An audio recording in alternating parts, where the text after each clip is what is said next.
And God said, these kids, they need you to move into this neighborhood. I kept looking and looking and looking and ended up back at this apartment one day. I went and I sat on the porch, and right at the porch was a lamppost. And it was the only one on the block. And it was shining so bright. And I remember God saying, this is what I've called you to be a light in a kid's darkness. And I literally signed the lease that day. So that was the moment where the hope dealer to the dope dealer was born. Yeah, that's when the hope dealer was born. Hey friends, welcome to the Future is Here podcast, where we talk about leadership principles that you need to lead this next generation. My name is Robert Aboites, and today my illustrious co-host Tommy Nixon is on vacation at a dude ranch somewhere, maybe roping cows or something. I don't know. But I have the privilege, and I am super, super excited to have a special guest co-host with me. She's a longtime part of our UIWI family. She's one of our OG youth workers.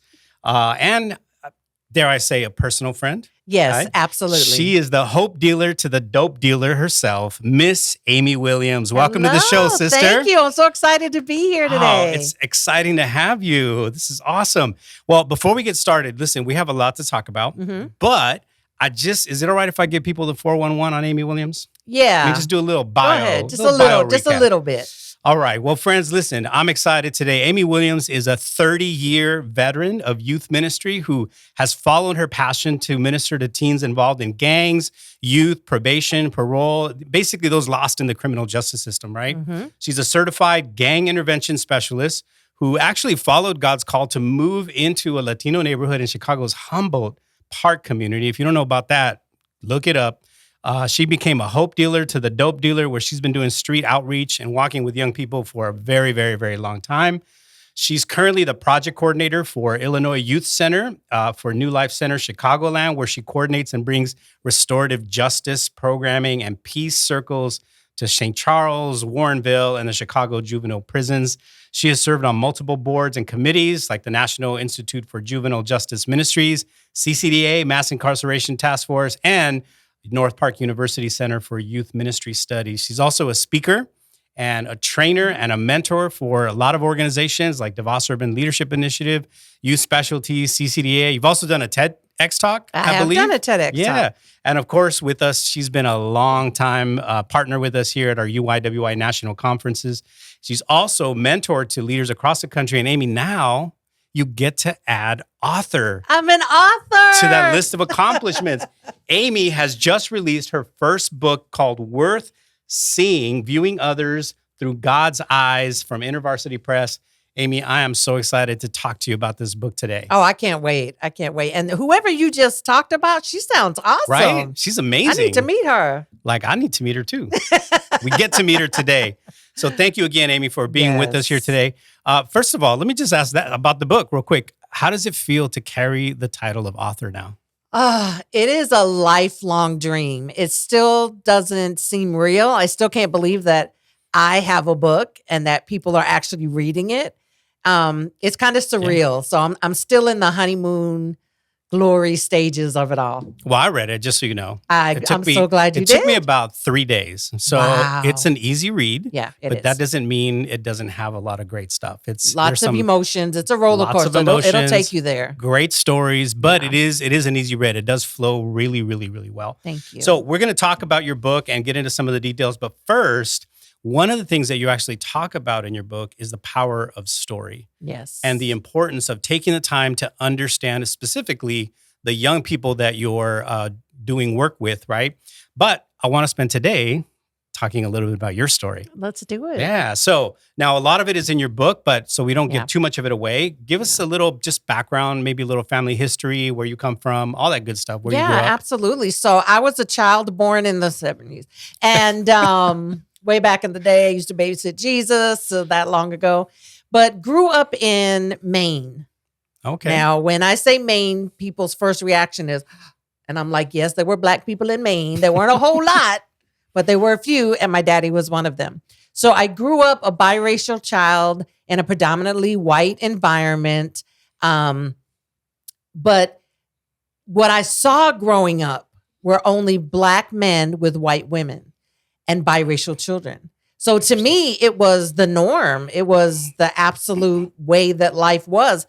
I didn't really experience racism until I was in my junior high school years when we moved to North Carolina. Really? So relocated, my mom and and my brother relocated to North Carolina. She remarried and he was from North Carolina. And it was there that I realized, well, when I first got there, I was like, oh my God, look at all these Black people. This is great. I don't know how to act, you know.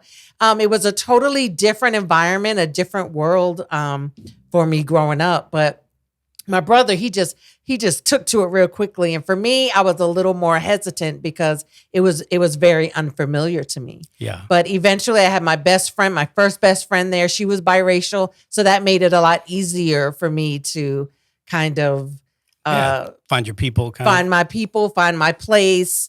Until one day I had a teacher in junior high school.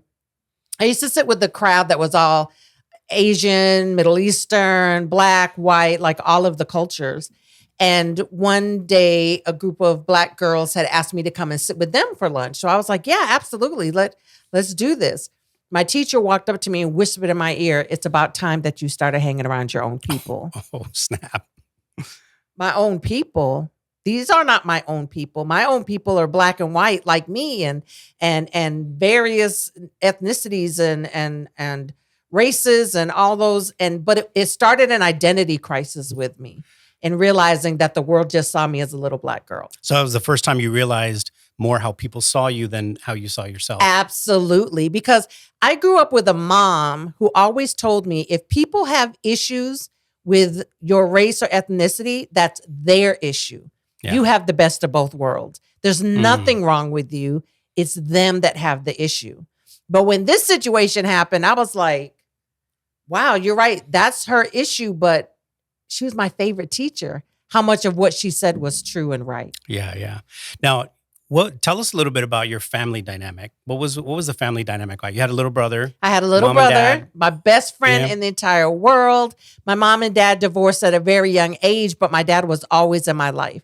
So we saw him every other weekend. When we moved to North Carolina, we spent every summer 3 to 4 months with my dad. So my dad was very much in my life. He stayed back in Maine? He stayed back in Maine, okay. Absolutely. So we used to travel back and forth, and he was always available to us.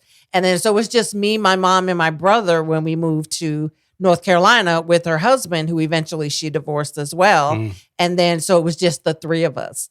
So we were a very close, tight-knit family.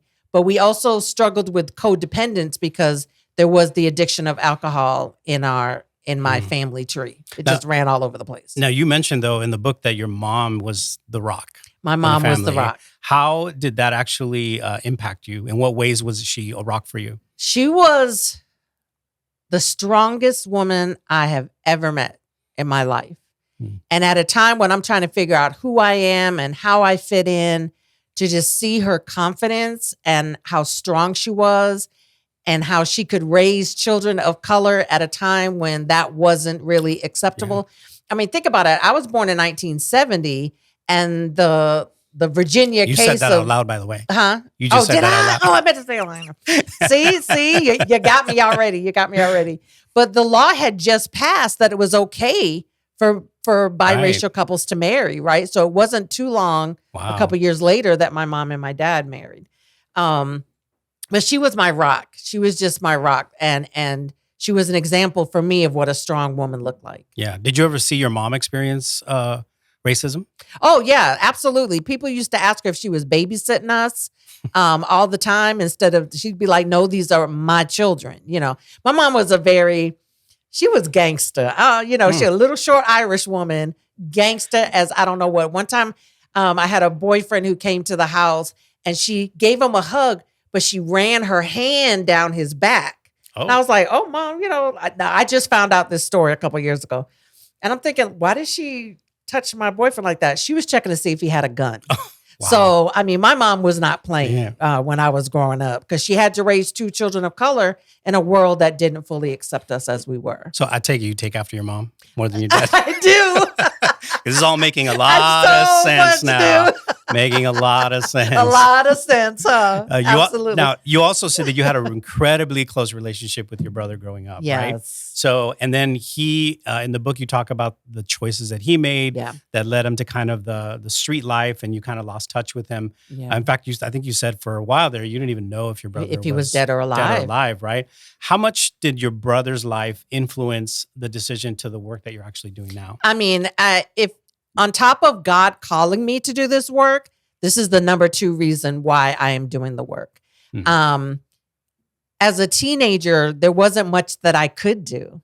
I didn't have the resources. I didn't have the money. I didn't have the knowledge. I had nothing to give my brother except a few dollars here and there to help him out, right? And so seeing how the world treated him, though he was gang involved and in and out of the system, I knew him to be one of the best people in the world. And so I go for the underdog. I go for the ones that society writes off, and they had written my brother off. And I was like, now that I'm an adult, as long as I can, I want to help young people that find themselves in situations like he did when he was a teenager. Now that I have the resources and the wisdom, I can help out as many young boys as I can that were just like my baby brother. That's beautiful. A lot of the leaders that we work with actually come from the life themselves. Yeah. And so when they get out of it, they have a passion to help kids who were just like them, where they had nowhere to turn to. So your story is a little bit unique in that you yourself didn't come from gang life. I wasn't gang involved and never been in the system myself, but I believe that our passion can be birthed from our greatest pain. And my greatest pain was that.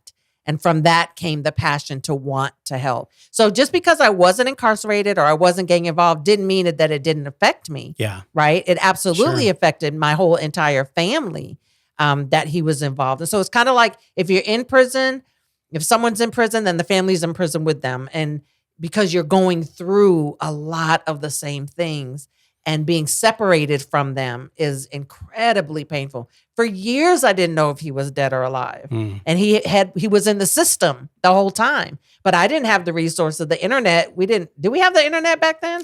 It might have been around, just starting around the 70s. Yeah.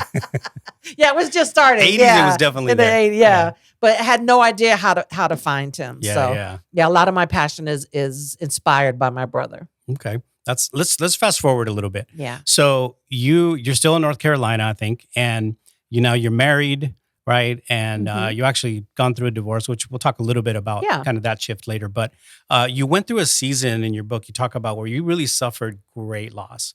So your husband left you, your niece suffered a tragic car accident. Yes. And that was all right around kind of 9/11. Exactly. Right? When I read that part of your book, I couldn't imagine how alone you felt in that moment, how much pain you were carrying. And Galatians 6:2 came to mind, where it says that we are to carry each other's burdens, and in that way we fulfill the law of Christ.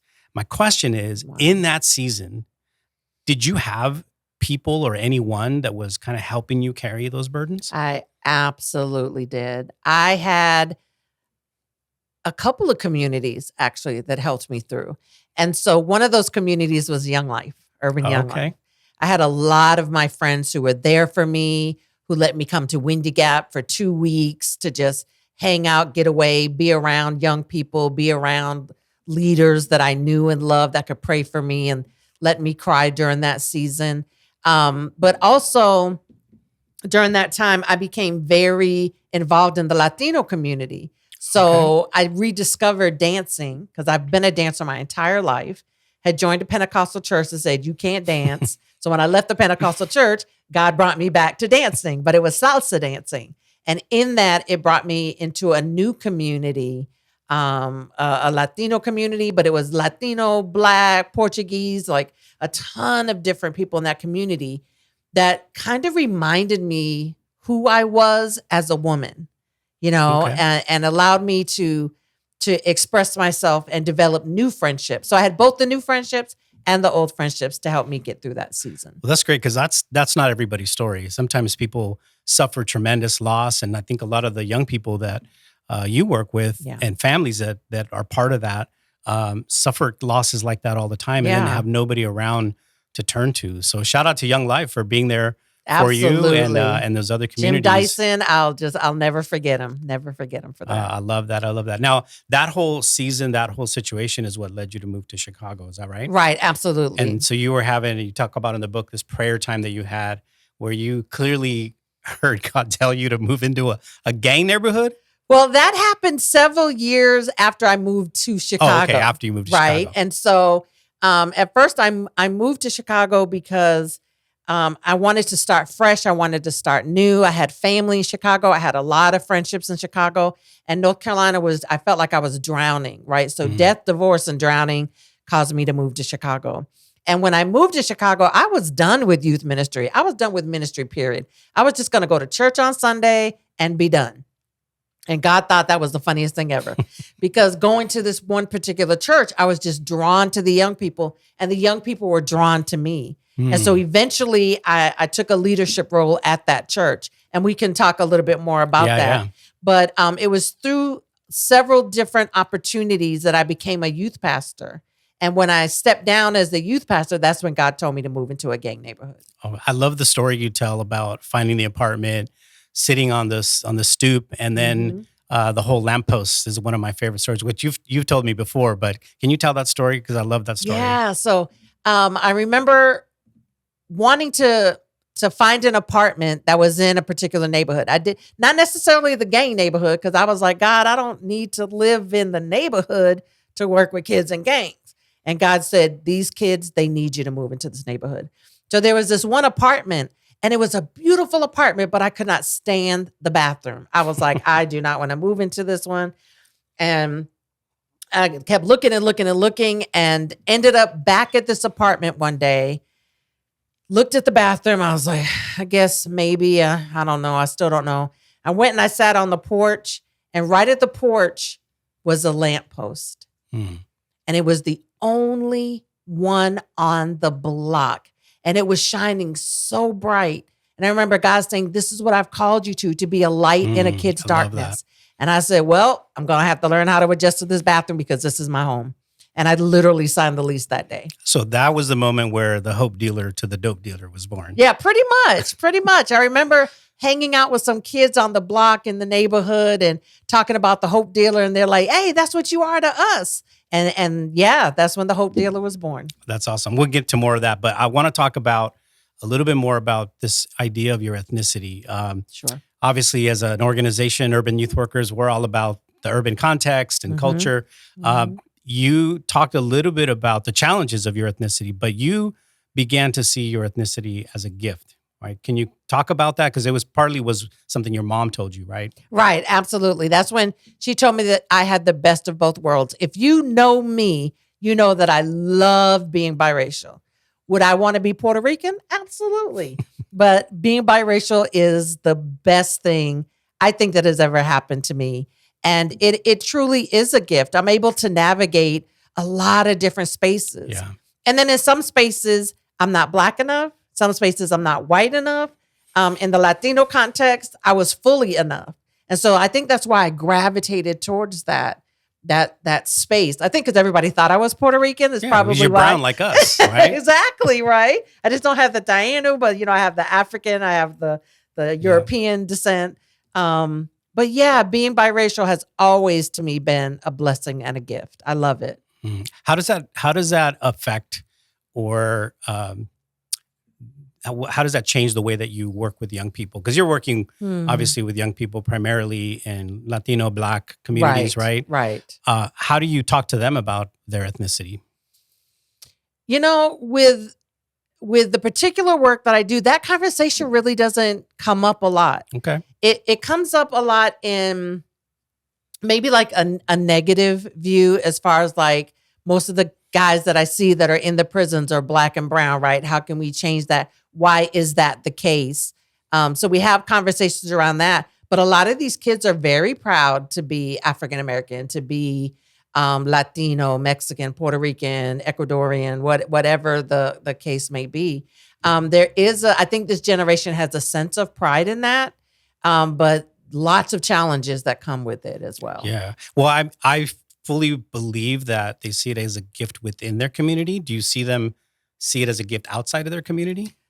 That's a really good question. I don't really experience that much with them, but I definitely, based on conversations that I've had, I don't think that they see it as a gift. I think they see it Yeah, more as a challenge. I can see that. Especially in Chicago, you could just walk down the block, and because you have the same hairstyle and the same skin color as someone else, you could be easily mistaken for somebody else, right? You get judged, you get criticized, critiqued, the whole 9 yards. So I don't necessarily think they think it is a gift, and I would love for that narrative to change for them. Yeah. My own story is similar to that, right? I came from Mexico and Mm. grew up in primarily around white people, but in a Latino neighborhood. So I went to school, Oh, and okay. so with primarily white people. But I always saw within my community of my Latino community, yeah, there was always festivities, celebration. Like Yeah. nobody looked down on you. We were all Yeah. Latino. But the minute I got out of my community, I Mhm. felt less than. I felt like, oh, I didn't have anything of value to add. And that was a long Yeah. time before I got to a place where I saw my own ethnicity as a gift in the world. And Sure. so I think for us here, like at UIWI, that's part of who God created me to be, right? It's part of how God designed me. Yep. And so we need to Absolutely. embrace that and not run away from it, not try to assimilate to something else in order to Right. live out the life that God has called us to, but to Right. actually embrace everything that we are, I love right? that. Now, that's I think, a good segue to the book, which is called, again, Worth Seeing. So can you just tell us in general, just Yeah. tell our listeners what the book is about? What's the Well, big it picture? is 30 years of stories, experiences, mistakes that I've made, lessons that I've learned. But the essence of the book is really about the God that sees you, right? Mhm. It's about humanizing the people, the populations that are on the margins. It's about humanizing their stories. It's about letting people know that they have value and they have worth wherever they find themselves, that God sees them. I love that. Now, the book, I love how you divided it into 4 parts, which, by the way, I know you call them uno, dos, tres, cuatro. That's So right. That's my little shout ode to out. your shout out to your Latino culture that you've grown up with. And I actually love the way this is broken up. So would you mind if we just kind of walk through Yeah, each let's section walk a through little it. bit? Let's Yeah. go. So part 1, you talk about seeing myself, which Yeah. at first I wasn't sure. I thought it was about myself, but I realized that's actually about Amy It's Williams, about me. right? It's about my It's story. your story of becoming who God was calling you to be. Do Exactly. you feel like in that journey, was there one or maybe 1 or 2 sort of defining moments for you? As far as like seeing As far as myself who in you are ministry is today? who I am Yeah. today. Oh, absolutely. I think that the first one would be the conversation that we've had about my mom and saying that I have the best of both worlds. That absolutely defined who I was, because even to this day, I'm still having people that are saying things as a grown woman, Mhm. still challenging me and saying things about my race and ethnicity, and realizing that I can just let it roll off my back because that is not my issue or my problem, Yeah. right? So stand proud and tall. When I go and I speak and train and do things with teenagers, I resonate. I bring that story in and talk about how proud I am to be what I am, and hoping that they will receive that as well. That's good. Um, let's see. Let me open up this book.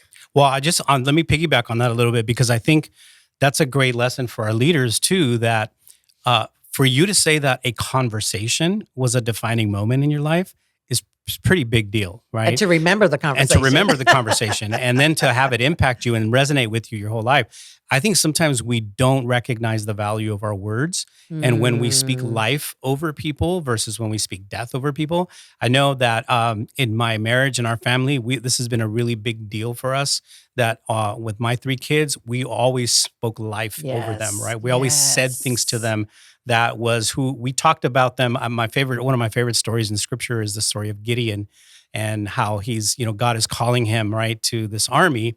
But I love it because he addresses Gideon not as who Gideon is now, but as who Gideon is going to become, when Mm, he says, "Hey, mighty man of valor." And at the Wow. time, Gideon didn't think that of himself. Himself. So I want to, again, for our leaders out there, I think it's really important. Your words matter. And as you're working with kids, as you're doing life with them, be very, very both careful and intentional Yes. about the words that you use and what you speak into their life, because you might have the next Amy Williams who hears one simple conversation that can change the trajectory of their life. Change your entire life. Absolutely. Yeah. And I think that's why I love that you just said to be intentional with what you say. When I go into the prison, I make sure that when those kids see me, that I'm hope for them, that I'm speaking that, and that when I see them, I light up. Yeah. So that they know that someone sees you, is excited to see you, cares for you, you know? So when light up, there's a quote by Maya Angelou, I can't remember it exactly, but it talks about how does a child feel when they walk into a room that you're in? Mm. Do you light up? Because they remember that, right? And so being intentional with just the way that you simply greet a person. Sure. I talk about in my book, one time walking and seeing a kid who had his head down, and I spoke to him and said hello, and he didn't know how to react and respond. And so he turned around and was like, excuse me, but thanks for speaking to me, because nobody ever does that. Wow. Right? Like something words, so simple. Something so simple as a hello, I see you. And that's, I think, mostly what the book is about are the stories of seeing. Yeah. I don't remember who you quoted in there, but one of the things you said that I really loved was that these kids are used to being watched but not seen. Yes, Father Greg Boyle. Oh, was that a Greg Boyle? Okay. Yes. That, when I read that, I was like, wow. Like almost in a moment, I could see their whole life experience. Exactly. That they're just used to people watching them but never seeing them. I love that. And we, as the body of Christ, are in the business of seeing people. That's what we do. We see them, we affirm their dignity, we remind them of their humanity, and we let them know that they have worth and value. Yeah. Well, in that section, you talk about the African term, I think it's sawubona. Yes. Sawubona. Very good. Yeah, Sawubona. Sawubona. Seeing the whole of you. I love that, because it seems to be essentially pervasive throughout your book, right? And all of these encounters that you share and all of these stories, it really is about how little these individuals, these young people are seen, right? Exactly. And how much they crave that, how much they crave for somebody to just see them for who they are. Exactly. That's beautiful. Well, in part dos, you talk about seeing others, right? Now, let me ask you this, because you talk a lot about seeing others the way God sees them. Yes. Why do you think it is so hard for us to see other people the way God sees them? Because we see people through our own lens, right? And we have a very limited lens. There's a quote in there that says, we don't see people as they are, we see them as we are, right? Okay. So if I'm looking at you and you're saying I'm of Mexican descent, then everything that I've learned about Mexicans, I'm automatically transferring to you, which doesn't necessarily mean that's right, doesn't mean that it's wrong, but it's a very limited view. Yeah. Right? And so we have got to learn through his word how he sees people and views people, because our lens is so limited. Yeah. And seeing people as projects, I think you talk about that as well, right? Someone to be fixed. Right. I mean, I don't think God sees us as someone to be fixed. No, absolutely. Right? Someone but to be we loved. do. Somehow we have this understanding that if I'm going to help somebody, it's like a project. They're a project to be fixed. And then that removes the community. Part of the quote that I have in there talks about how in order for you to be healed, that means you have to be sick. And that means that I have to be well all the time. Yeah. Right? Because you don't go to the doctor unless you're sick. And I don't want my young people to be sick. And I'm not the healer. Sometimes I'm sick, right? And I need a healer. So it's about removing this hierarchy that we have and realizing that we're in this thing together.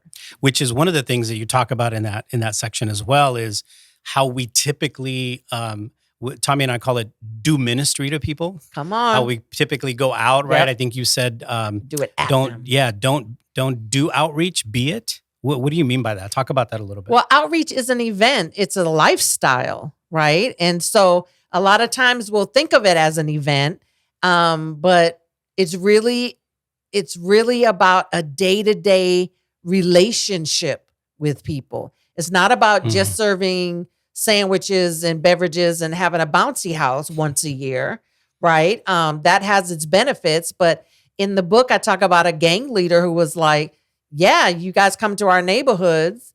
We'll eat your hot dogs. We'll listen to your music. We'll do the bouncy house.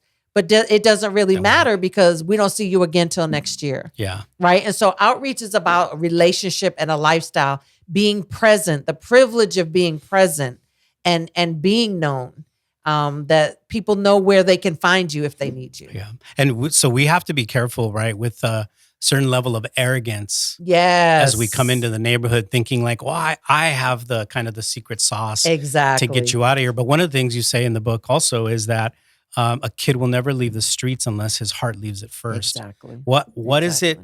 I don't think people realize the difficulty in that, right? Mm-hmm, so ultimately, we can't change a person's heart. Only God can. And so is that what makes, I think, working with high-risk kids especially, is that what makes it so difficult? That is one of the things that makes it very difficult, right? We never tell a kid to leave the gang because that'd be like leaving your family. They have to find it in their heart that this life is not what is best for them. Remember, we are not the lead actor in a kid's life. We're a supporting role. I love that. And that they have to be the hero of their own stories. And so our job is just to walk with them and navigate with them until that heart change takes place. I always tell my kids, when you're ready, you know where to find me. Yeah. Now, that doesn't mean that I disappear. I'm in their face all the time, but I'm not always like, get out the gang, get out the gang, get out the gang, get out the gang. It's about when the kid is ready. Are you ready when they're ready? Because they're going to come to you. Yeah. They're going to look for you. But yeah, unless it leaves the heart first, because I've had kids who have left the gang and went right back into the gang because their heart was still in it. And it's like a drug. That street life is like an addiction. And so it starts in the heart first. Yeah. And I think sometimes we make the mistake of telling them how much better life will be, but that's not always true, is it? Not always and it's certainly true. not even. It's certainly not going to harder. Be easier. Exactly. In many ways, it's and especially if you're staying in the neighborhood where you've done your, where you're affiliated, right? Because a lot of times people can't move, people can't change environments. They're still in that environment. So yeah, it makes it very difficult. So what do you think is the greatest thing that you can do to cultivate the soil of their heart so that their heart can begin to change? That is a good question. So what's the answer? I think the answer is being present, being consistent, being who you say you are, doing what you say you're going to do. It's about trust and relationship. At the end of the day, these kids have experienced trauma, abandonment, pain, loss, and more loss. Right. Yeah. And so who are you to come into their life and tell them how to do things much better? It is an invitation. If you get an invitation from them to be a part of their journey, then that is a big deal. That's a really big deal. And then from there, you develop that relationship of love, consistency, presence, and showing them that you're there and available. I love that. So the best thing to cultivate that soil for their heart is, you said, presence, yes, consistency, yes, authenticity, yes, obviously wrapped all around love. Oh, wrapped around love. And then on the side, you praying like crazy. Yeah. Okay. Let's not forget that part. Let's not forget that part. That part. You are praying, spending time with God, seeking God, seeking his direction and how to do this, what to do, how to penetrate that kid's heart, like all of those things. God will show you. Yeah. If God brought that young person into your life for a reason, God will equip you to do what needs to be done. Yeah, I love that. All right, let's move on to part tres. Tres is, so we talked about seeing myself, which is basically your story, seeing others, how God sees them. And then part 3 is really about you seeing yourself, right? Or how you see life. And I think that section actually had a lot of, I think, really great encouragement for those who are in youth ministry. But I think you say that it starts with the realization of who you are and who you are not. Right. Right. How did that process go for you? Well, if he's the great I am, we're the great I am not, right? Say that. I think when I tried to do it all by myself, right, and it failed, that's when I realized who I was and who I wasn't. And I think it's very important to know what your role is. You are not Jesus. When I moved into that neighborhood, God told me, I mean, clear as day, I did not ask you to go in and save that neighborhood. I already did that. Those are my people. I haven't abandoned them, right? This is my work. This is my job. So know your role, know your place, and know who you are in Christ. Like, you're not bringing God into the neighborhood. He's already there. He's already there. Saying, like, it's about time you showed up. Right. I'm just joining what he's already doing. I love that. Right? I love that. So then in that joining then, part 4, you talk about seeing hope. Seeing hope. Seeing hope in the work that you're doing.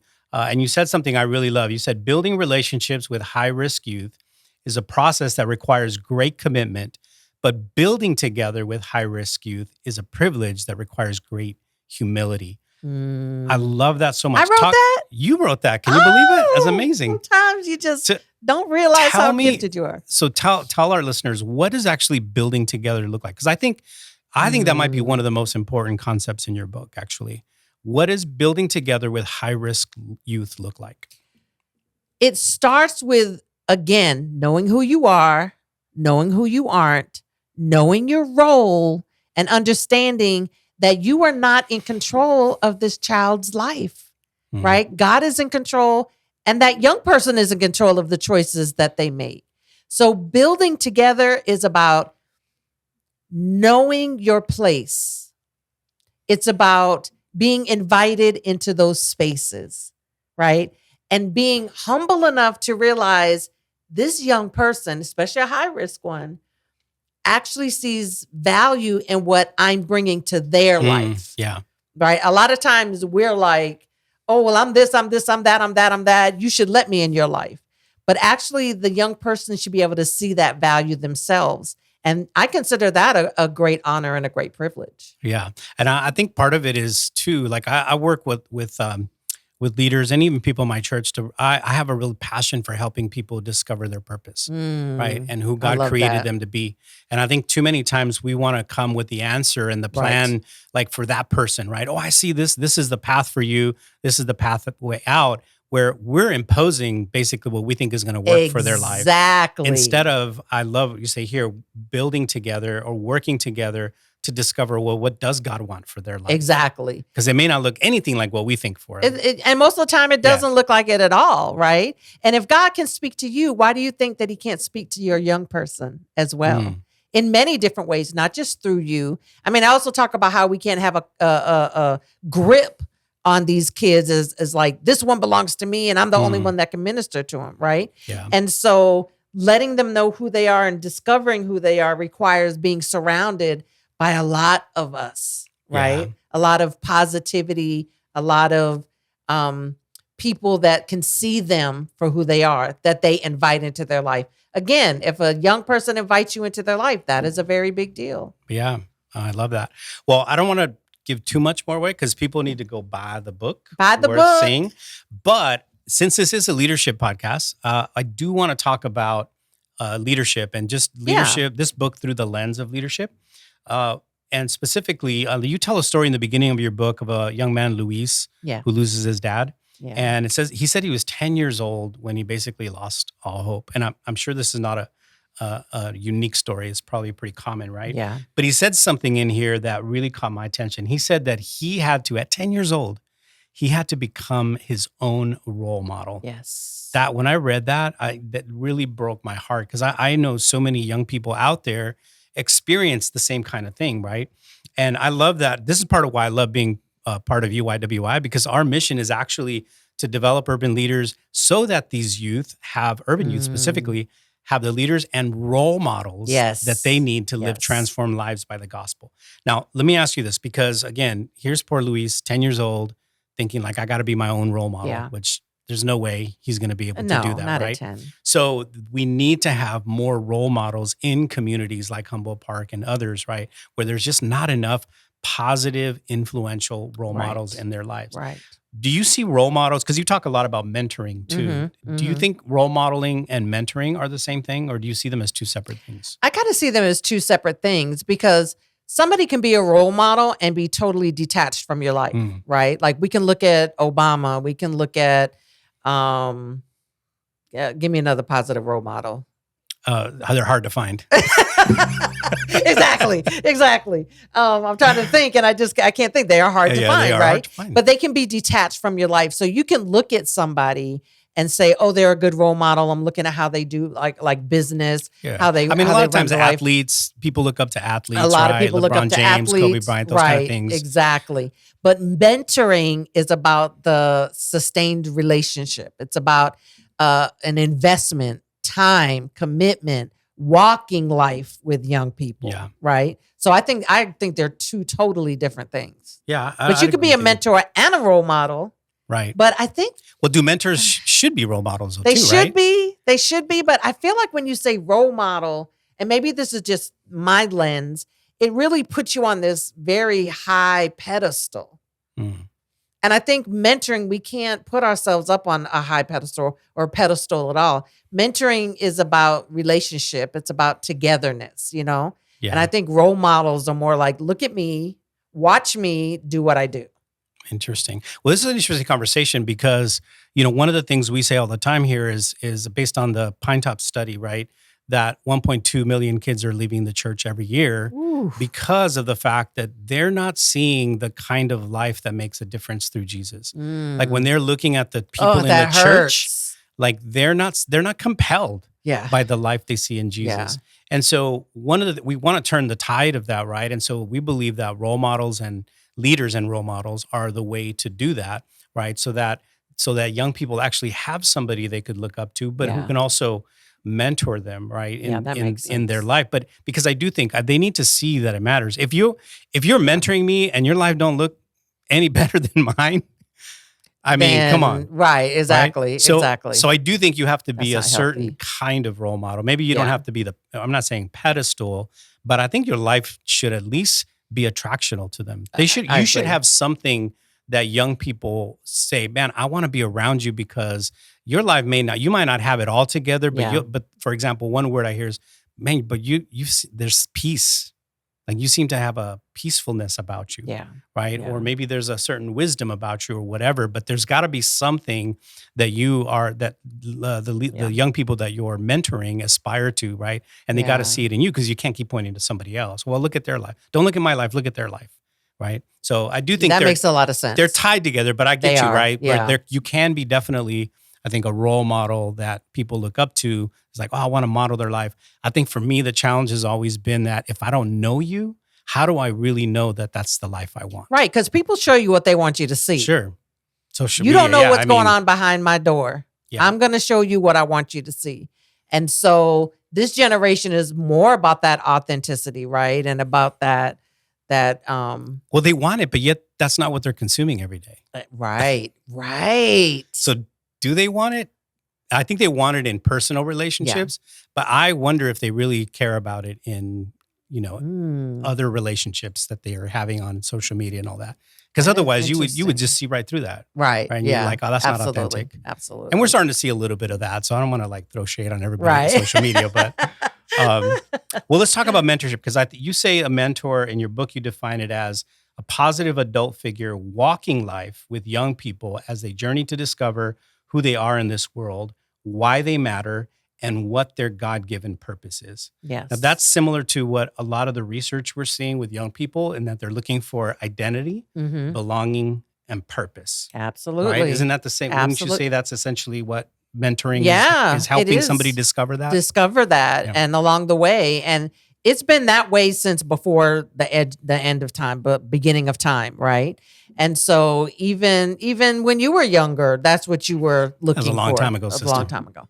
And me too, I can relate. But yeah, it is about, and I think that's why a lot of times gangs are so attractive to young men who are trying to find their identity, something to belong to, something that is greater than them, right? Yeah. And so absolutely, as a teenager, that's what you're looking for. Yeah.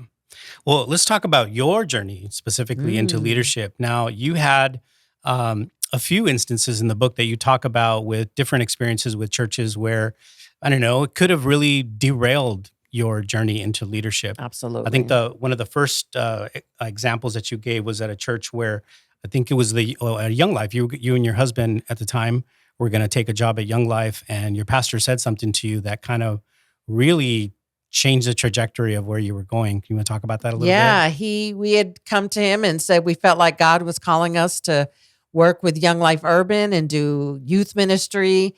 And he said, well, God hasn't told me that you're called to ministry. So until he does, you can't do anything. Mm. What? And so for us, it was an automatic confusion. Yeah, I bet. We loved this man. We respected this man. He was our pastor. We followed him. We believed what he was. But something in that conversation did not feel like the loving, caring pastor that we wanted to follow. And so we did it anyway. Because God called us to do it. But so the reason I want to bring up that story is because we actually hear stories like that with our leaders where they want to do something more, especially after having gone through like our certification course or other training. Yeah. And they realize like, oh man, God's calling me to more. And then they get shut down. They get shut down. But you went anyway. But for a lot of these leaders, they just kind of shut down themselves and like, okay, well, I can't go against what this pastor's telling me. Right. So how did you, I guess my question is, how did you recognize that wasn't a good answer? Because it didn't feel right. It didn't feel uplifting. It didn't feel encouraging. It was going against everything that we had been praying about and people were telling us and God was showing us and the Holy Spirit was drilling in us. Like it was just against all of those things. And we had to say of all of these things and this one pastor who is a man who was a very controlling man that we eventually came to realize. And it didn't sound biblical.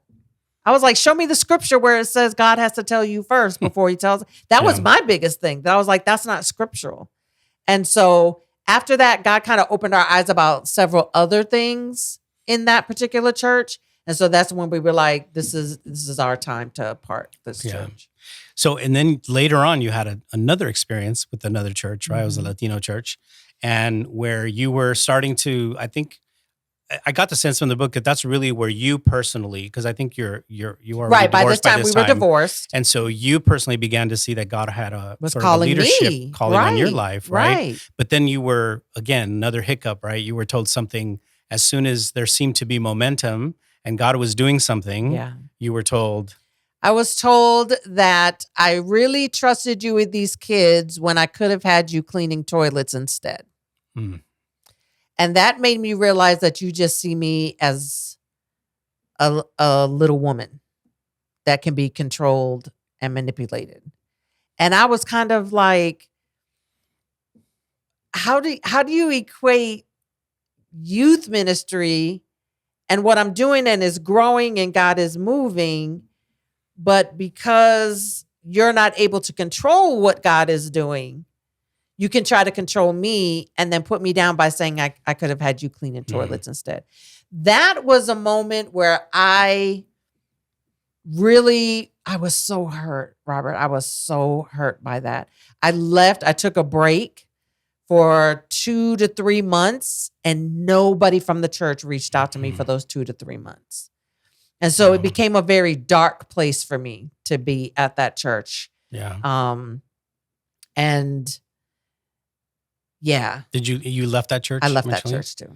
Now, sometimes leaving a church is not sometimes, it's probably always very complicated, right? It is very complicated. And very difficult. It's very difficult. Now, it took a lot for me to leave that church. I kind of sat under that leadership for a little while afterwards. And it just, I wasn't able to be me.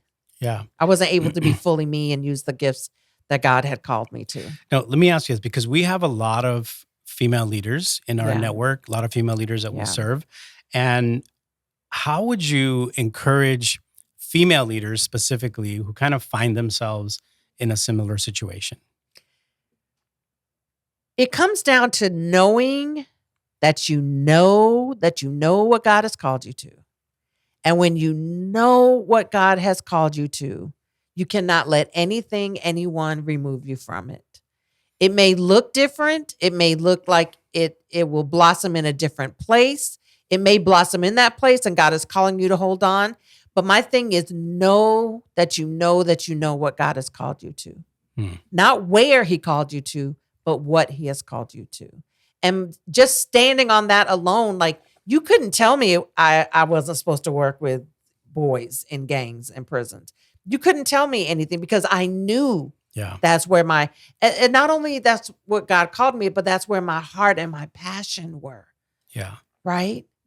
And so I just really encourage leaders to stand up and fight.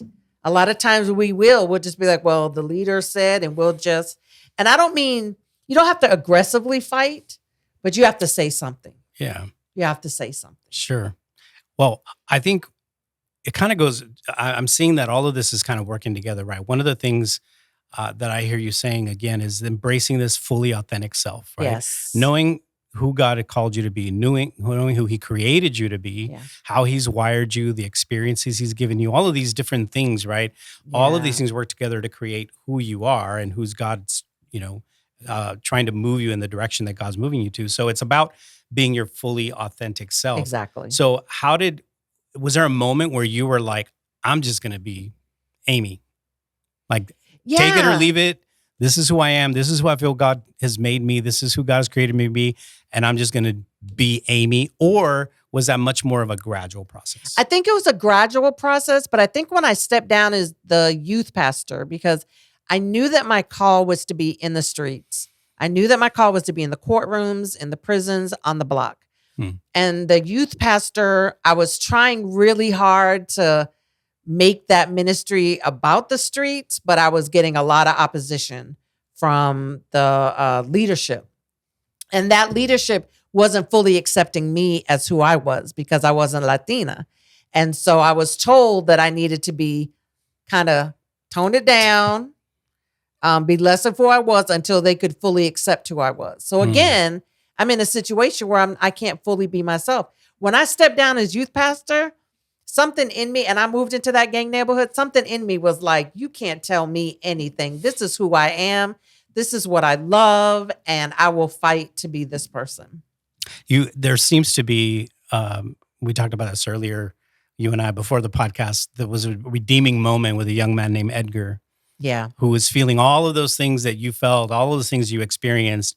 And he had a conversation with you where he felt like he could never be, I think he was saying, I could never be that kind of Christian. I could never be that kind of Christian. Yeah. Which meant, for him, that meant white.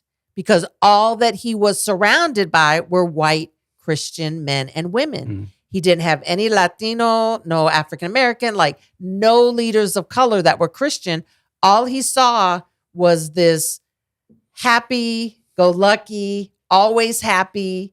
And that wasn't who he was. And so, but he also recognized I'm also not white. So does God love me as who I am, as fully who I am? He was a third culture kid. You add the church, that's fourth culture, right? And so he didn't feel like he could fully be himself. And we had a beautiful conversation. And because of him, because he spoke up, because he spoke out, that ministry changed their leadership and started inviting more leaders of color to participate, to be on the board, to work with them, and even gave Edgar a full-time job as a leader at that particular ministry. Wow, that's awesome. Yeah. I think that so many young people, especially I think in high-risk neighborhoods, right, have that kind of limiting belief about who they are. Oh, yeah. But also a lot of our leaders, a lot of the leaders we work with, I think when they come to us through our programs, we see a lot of that. We see a limiting belief, either because of their family dynamic or the church culture they're part of, or maybe their ethnicity, whatever the case may be. A lot of reasons why they have this limiting belief about themselves. And they always feel like they have to assimilate is the best word I can Yeah, use, right? yeah. Assimilate to be Yep, I've been there. more of this church culture or more of this leadership Yeah. culture or more of this kind of thing. So how would you encourage those leaders who feel like, oh, I have to assimilate in order to be successful in what I'm doing? Well, and I think a lot of it comes with age and experience, right? Like when you're in your 20s, that is the time to try to figure out who you are, what's going on, experimenting, saying, yes, this is for me. No, that's not for me. I'm not too sure about that. But spend time at the feet of God. Mhm. Find out what he thinks about you, how he feels about you. What are you most passionate about? What do you love about yourself? Begin to explore different things that you've wanted to that maybe have been out of reach for you. But I think, the biggest thing is to just find out what God really thinks about you. And when you know that, and when you can accept that and believe that, then you just act a whole other kind of way. Yeah, I love that. Well, we've talked through a lot of great stuff, Amy. I'm super grateful for you. I think that, your life, and especially your life as it's laid out in this book, is going to be a huge encouragement Thank to a lot you. of people. But before we end the conversation, I would love for you to, especially for youth leaders who are kind of in the similar context, working with high risk youth. Yeah. What is it, if you could just answer this question, what is it that you wish somebody had sat down with you and told you about this kind of work before you started? Not to take everything so personally. Mm. These kids are dealing with trauma. They are dealing with abandonment issues, lack of trust, loss. It ain't about you. It's not always about you. So I wish somebody would have just said, step back, think about these things, think about that particular situation and that particular young person. Is it really about you? Don't take it so personally. Mm. That has kept me in half of the relationships with these kids that I have, instead of just being like, all right, I'm done because you disrespected me or you whatever. Don't take everything so personally. Yeah. It'll get you a long way. That's awesome. Similarly, what's your hope for people who read this book? So I have two hopes for the book. The first one is that young people will get their hands on it and they'll be able to see that God loves them, sees them, values them, that they have purpose, that they can see themselves in these stories, right? Mhm.